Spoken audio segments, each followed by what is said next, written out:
Hey, what's going on? You texted you're not feeling well. Are you okay? He asked, breathless as he entered Nicole's apartment. Nicole lay on the couch, wrapped in a throw. I'm okay now. Earlier my whole body ached. My stomach still hurts a little. He hovered, worried, adjusting her blanket, handing her water. He stayed long enough that the afternoon slipped away without him noticing. Across town, the receptionist at his office, Maureen, glanced at the clock. When Nicole appeared there one afternoon later, Maureen raised an eyebrow. I see you finally did your big one, Maureen said dryly. Because my boss is finally ready to see you. You can go in. She paused, leaned forward. A little advice. Find your own man. This one is taken. Have some shame.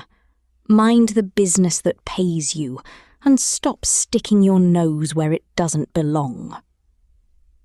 Nicole's smile tightened, but she walked into Raymond's office anyway. Later that week, Nicole visited Raymond again, this time when he wasn't swamped. I thought I'd come spend some time with you, she said softly. He nodded. How are you? Better. Thank you for taking care of me the other night. They sat in a familiar silence until she broke it. Do you remember the first time we met? He smiled faintly. Of course. How could I forget? You got splashed by muddy water from the car in front of me. I stopped, gave you a lift, took you to the dry cleaners, bought you new clothes, and dropped you home. You've always been kind, she said, eyes glistening. I miss that.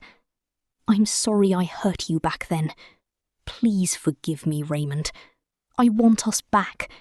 I know you're married, but you're not happy in that marriage. Nicole, do you want to be in a loveless marriage forever? Is that healthy for the family you want to raise? I know you have a child, and I would love him like mine. Just give me a chance. Think about it. He exhaled slowly. Okay, I'll think about it. A few days later, Raymond's young son, David, was kicking a ball in front of the house when a woman he didn't recognize picked it up. Hi, David. How are you? She asked. He frowned. I don't talk to strangers. My mummy says so. I'm Auntie Nicole. I'm not a stranger. I know your daddy. Very soon, you and I will be family. Family how? David asked, clutching his ball. Your dad and I are going to get married.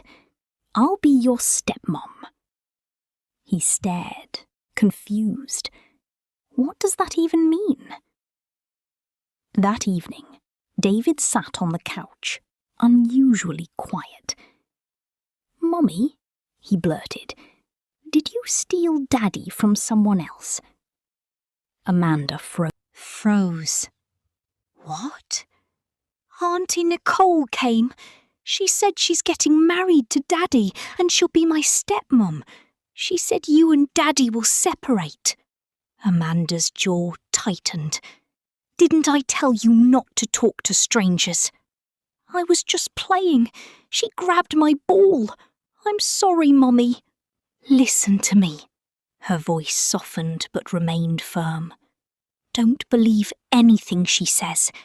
Your mommy didn't steal anybody. People can't be stolen. They choose where they want to be. Do you understand? David nodded slowly. Oh, I see now. Good afternoon, Mrs. Peters. David is still here. Your husband hasn't picked him up. What? Her heart lurched. I'm on my way. That night, when Raymond walked in, loosening his tie, Amanda stood waiting. What happened today? She demanded. He blinked. What do you mean? You forgot to pick up your son from school. David was the last child there. Realization crashed over him. Oh my God, today is Thursday. Amanda, I am so sorry. You're sorry, she repeated. He sat there alone while the other children left. And you're sorry. I don't know what you have going on, and for the first time, I don't care. If you can't pick him up, you call me. You communicate. When it comes to my child, I will not tolerate this. This must never happen again. Raymond watched her walk away, an ache forming in his chest that had nothing to do with Nicole. You've been busy? Alex said. You and Nicole have been hanging out a lot.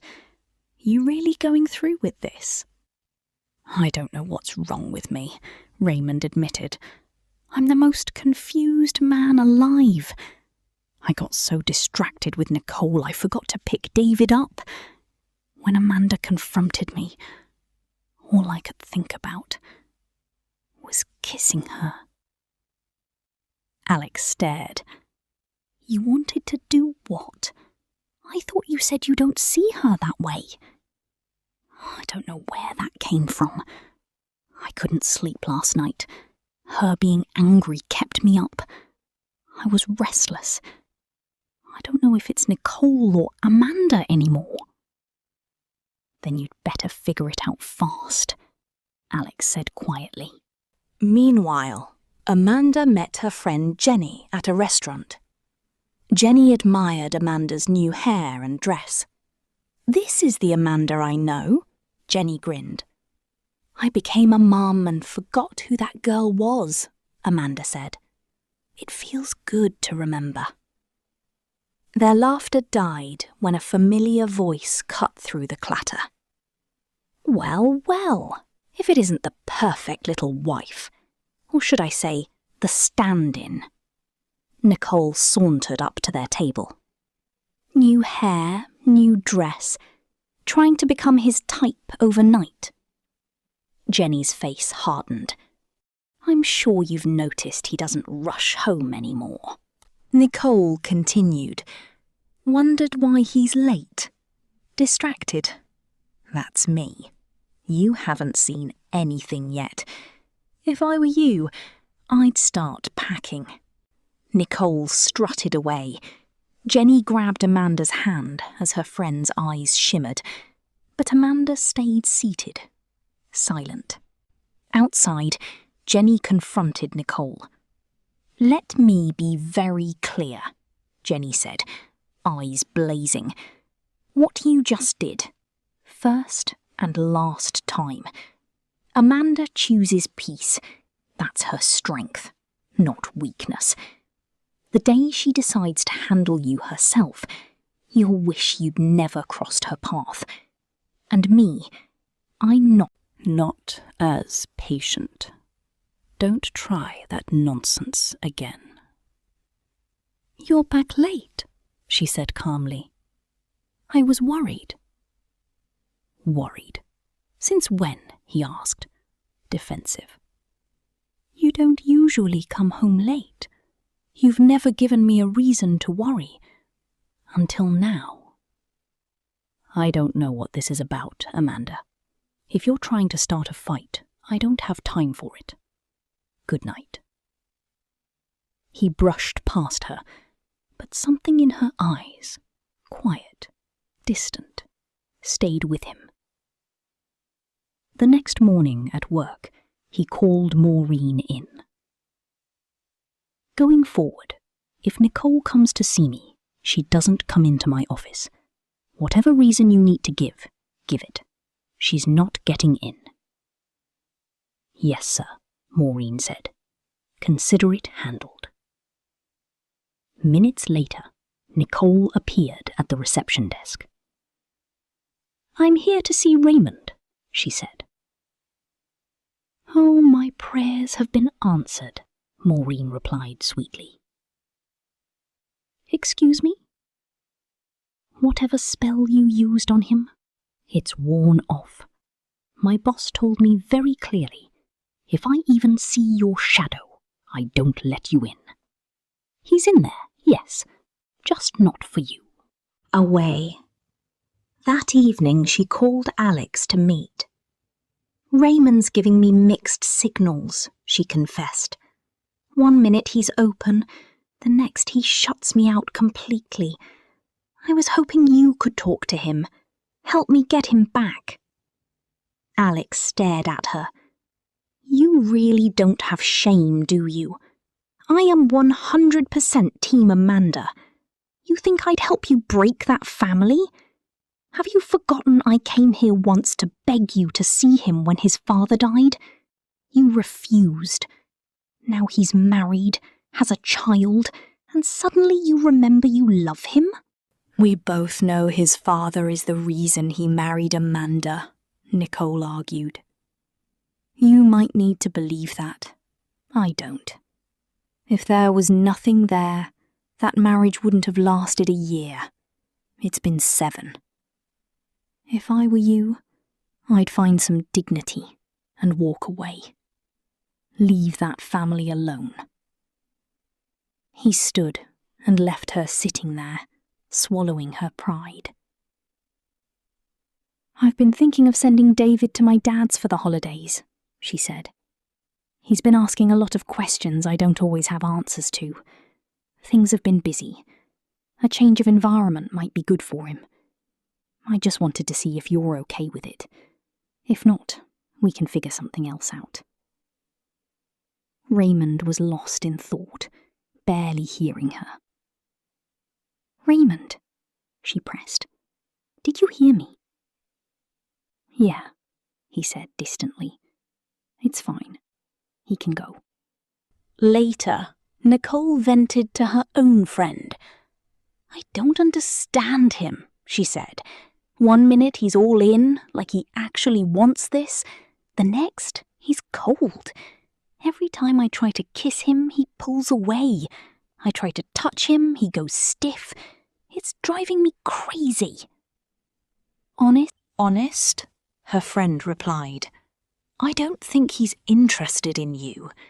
Maybe at first, the idea of what could have been got to him. But in reality, he's not there. He's married. And you didn't come back because you were still in love. Things weren't working out for you. You came back to something familiar. That's not fair. Let it go. A few days later, Amanda tracked Nicole down herself. She stood in front of her, composed, but shaking inside. How did you find me? Nicole scoffed. You resort to following your husband now? That is the least of my worries, Amanda replied. Call me stupid, call me foolish, call me a stand-in wife. I'll take it, but do not mistake my quietness for weakness.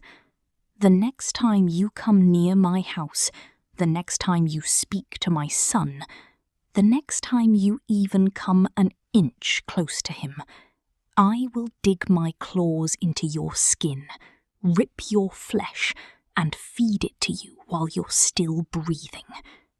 I don't care what you think you have with Raymond. He owes me answers, not you. But my son, do not try me. Let this be the first and last time. Nicole swallowed hard.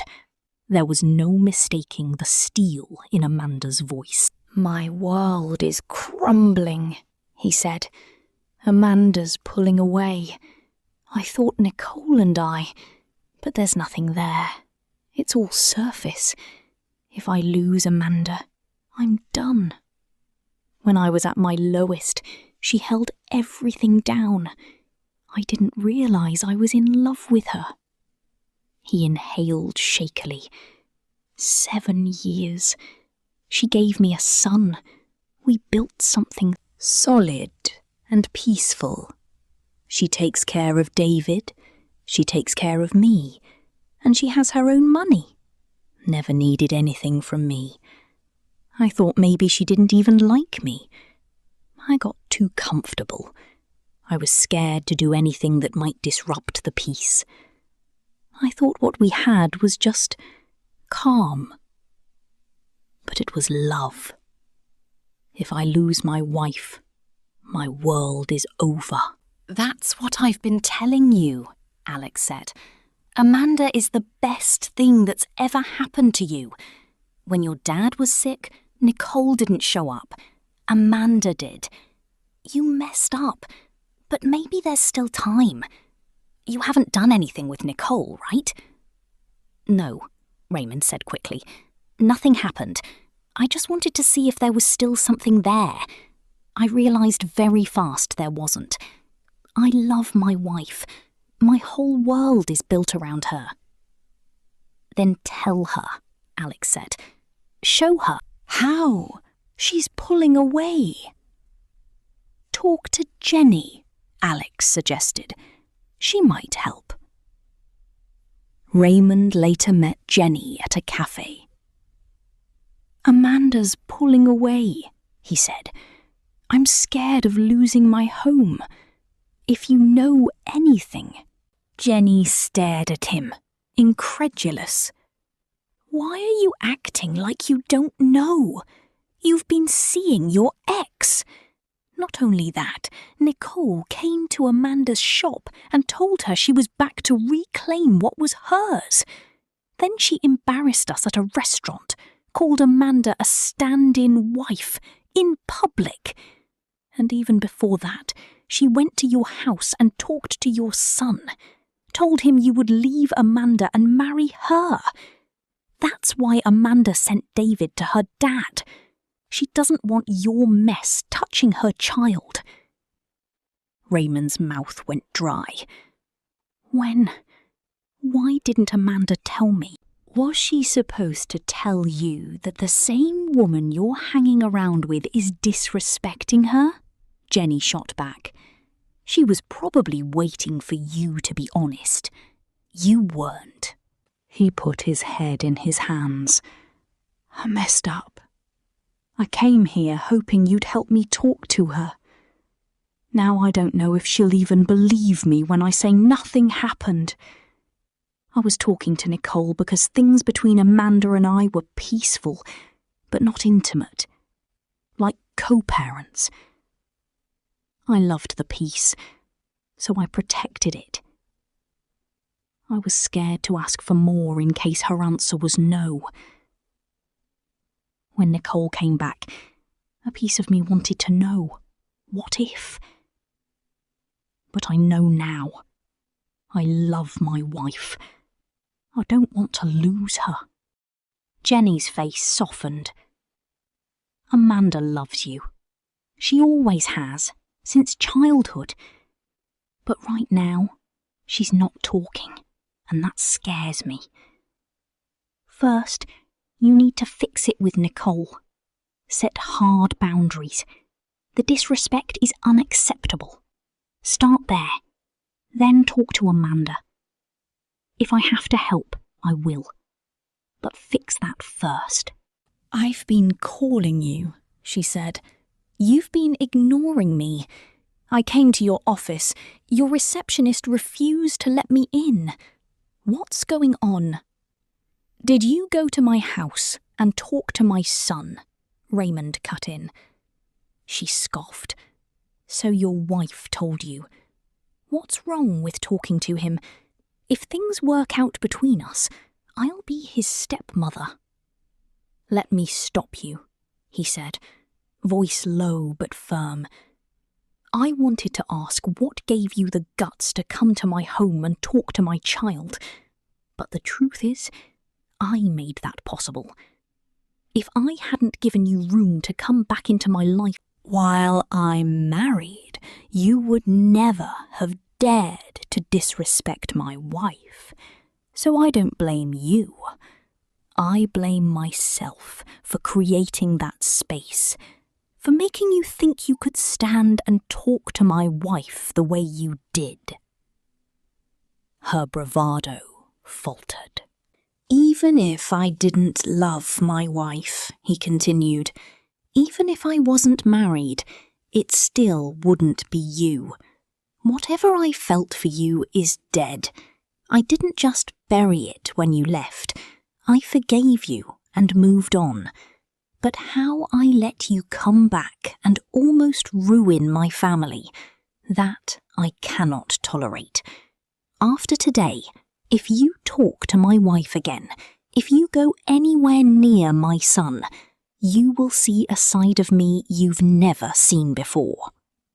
He stood and walked away, leaving her alone with the wreckage of her plans. Can we talk? He asked. I'm tired, Raymond. Not today. She closed the door. He tried again, days later. I made dinner, he called from the kitchen. I already ate, she replied, walking past, eyes empty. Desperate, he drove to Amanda's father's house unexpectedly. Her father opened the door, surprised. Raymond, you didn't call. My home is on fire, sir, Raymond said. I came to take David. I thought he'd spend the holidays here, but my home is falling apart, and I think he's the only one who can help us. I hurt Amanda. If I'm not careful, I'll lose her.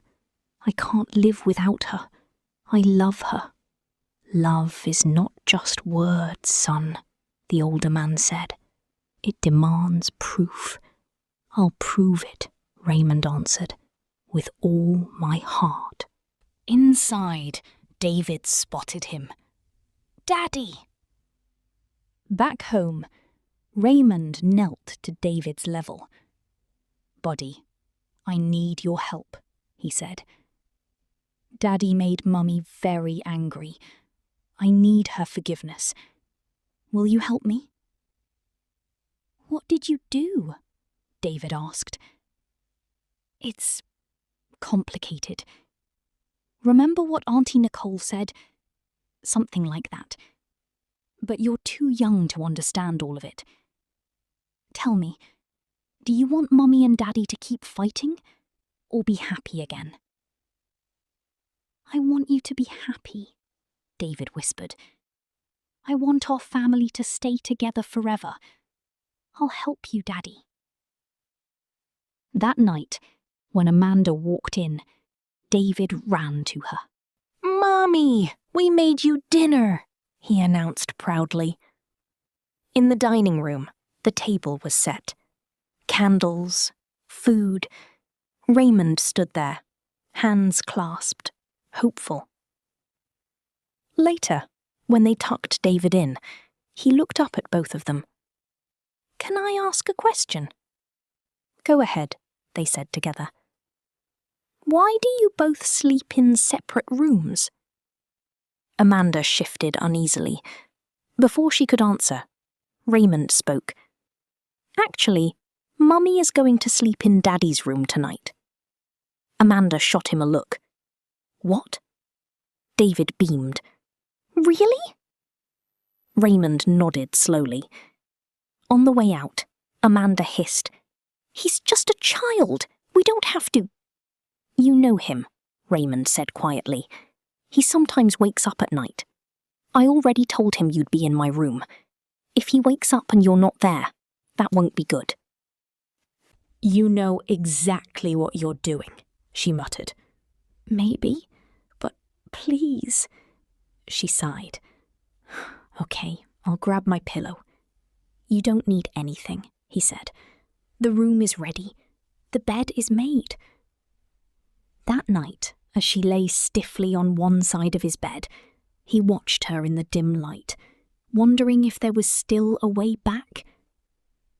She sat at the table, arms folded. Do you think this will make up for everything you've done? She asked quietly. You think breakfast will erase it? That one morning we'll wake up and everything will be fine? Tears slipped down her face. For 7 years I have stood by you, she continued. I've loved you since we were kids. Even when you had someone else, I loved you. But I respected what you had. Not once did I try to interfere. Then we got married. You didn't want a big wedding. You made me sleep in a separate room. We had a son, and somehow we found our rhythm. She clenched her fists. Then one day your ex shows up, and suddenly 7 years meant nothing. You opened a door of disrespect. You let her into my son's mind. You let her say things to him he had no business hearing. You let her disrespect me privately and publicly. And you think breakfast will fix that? All you had to do was ask me for a divorce, she whispered. It would have hurt. I would have fought for us. But if it truly wasn't working, I would have let you go, because I wanted you to be happy. Instead, you hurt me. You forgot everything we built. You put my son in harm's way. That I cannot forgive. Raymond swallowed hard. I'm sorry, he said. I'm so sorry I hurt you. I won't lie. A part of me did want to know if there was something still there with Nicole. But, Amanda, I realized very quickly there wasn't. I love you. She laughed, bitter. Love? Since when? The moment I saw there was nothing with Nicole, it became clear, he said. You're my home, my world. If I lose you, nothing means anything. Please, forgive me. If you give me another chance, I'll spend the rest of my life making it up to you. For the wedding I never gave you. For the years I kept you at a distance. For not appreciating your peace. For the son you gave me. You are my world, and I was foolish not to see it. She looked away, torn between anger and the love she'd buried to survive. One evening, David tugged at his father's sleeve. I want to plan a surprise for Mommy, he whispered. I want her to be happy. We'll make it amazing, Raymond said, ruffling his hair. Let's start now. They conspired in secret. Calls to Jenny, to Amanda's father, to a few close friends.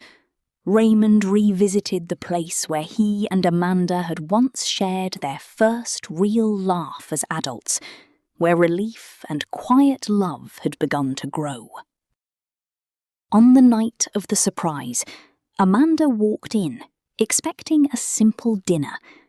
Instead, she found soft lights, familiar faces, and David holding a small ring box with both hands. Mommy, David grinned. Come. Raymond stepped forward, heart pounding.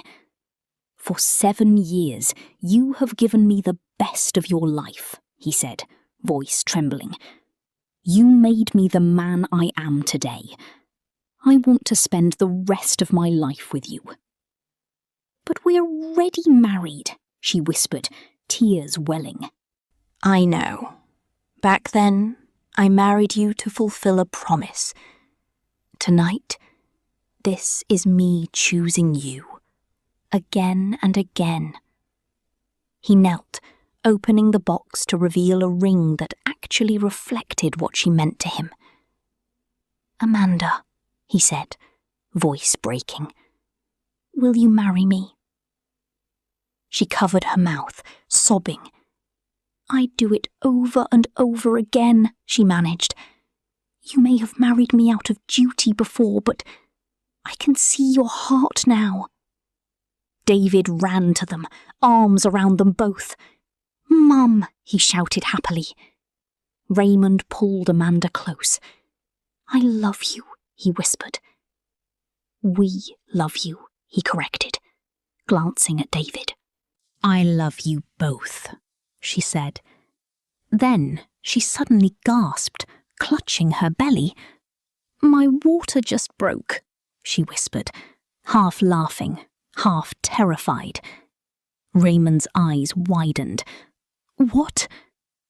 Their friends sprang into action, grabbing bags, car keys and phones. As Raymond led Amanda out, one arm around her shoulders, the other supporting her, he realized that this was the proof her father had talked about. Staying, choosing, fighting, loving, again and again. And somewhere between the fear and the joy, Amanda realized that sometimes love doesn't come fireworks bright at the beginning. Sometimes it grows quietly over 7 years, tough enough to bend but not break, strong enough to survive even the greatest hurt.